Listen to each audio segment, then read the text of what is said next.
Hello everyone, আসসালামু আলাইকুম। Welcome back to my YouTube channel. আশা করি সবাই অনেক অনেক অনেক ভালো আছো। দেখতে দেখতে রমজান প্রায় শেষ, আর এটাই হয়তো এই রমজানে দেয়া আমার শেষ ব্লগ। আশা করি নেক্সট ব্লগে চাঁদ রাতের ভিডিও নিয়ে হাজির হব। সো আজকে আমার হাতে চলে এসেছে এইবার ঈদে করা অনলাইন শপিং এর লাস্ট পার্সেল। এই ড্রেসটা আমি একটা অনলাইন পেজ থেকে অর্ডার করেছিলাম। ড্রেসটা দেখতে ছিল কিছুটা এইরকম।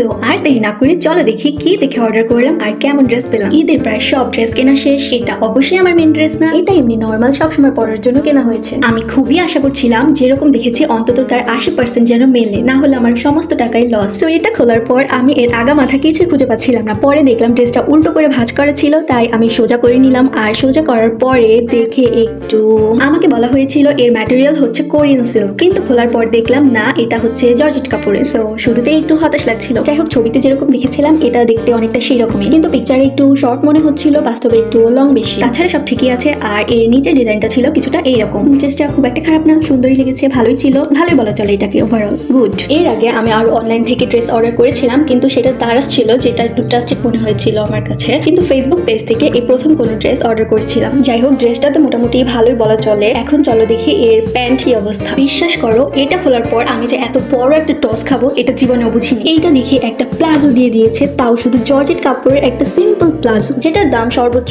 200 কি 300 টাকা হবে। এই ড্রেসটার ডেলিভারি চার্জ সহ সম্পূর্ণ খরচ গেছে আমার 2000 টাকা। এর বিনিময়ে পেলাম 200 টাকার একটা প্লাজো, আর টপসটার দাম বেশি হলে 700 টাকা হতে পারে। তো টোটাল 900 বা ধরো 1000 টাকার ড্রেসটা আমি 2000 টাকা দিয়ে কিনেছি, মানে 1000 টাকা টোটালি লস। ড্রেসটার পেজের নামটা উল্লেখ করছি না। যাই হোক, সবারই একটা বিজনেসের ব্যাপার স্যাপার আছে। আমি চাই না আমার জন্য কারো বিজনেসে লস হোক। একটা এক্সট্রিম লেভেলে ধোকা খাওয়ার পর আমার অনেক বেশি খারাপ লাগছিল। তারপর ভাবলাম ড্রেসটা যেহেতু কিনেই ফেলেছি, এটা তো আর রিটার্ন করবো না। সো একটু পরে দেখি যে জিনিসটাকে কেমন লাগে, বা একটু আর কি মনকে মানানোর জন্য ট্রায়াল দিচ্ছিলাম। কিন্তু পরে দেখলাম ড্রেসটা খুব একটা খারাপ লাগছিল না, দেখতে বেশ ভালোই লাগছিল। এর ফুল লুকটা আজকে দেখাবো না, তাহলে আবার ড্রেস পুরনো হয়ে যাবে। এটা আরেকদিন রেডি সেডি হয়ে তখন দেখাবো। এই ড্রেসটা প্লাজোর বদলে যদি 1000 টাকার একটা প্যান্ট দিত তাহলে এটা বেস্ট হতো। যাই হোক, ওভারঅল অনলাইন থেকে কোনো প্রোডাক্ট কেনা উচিত কি উচিত না সেটা আমি জানি না। আমি অনেকবার ঠকেছি, অনেকবার জিতেছি, অনেকবার অথেন্টিক প্রোডাক্ট পেয়েছি, অনেকবার ফেক প্রোডাক্ট পেয়েছি। তো আজকের রিভিউটা ছিল এ পর্যন্তই। সবাই ভালো থাকবেন, টাটা, আল্লাহ হাফেজ।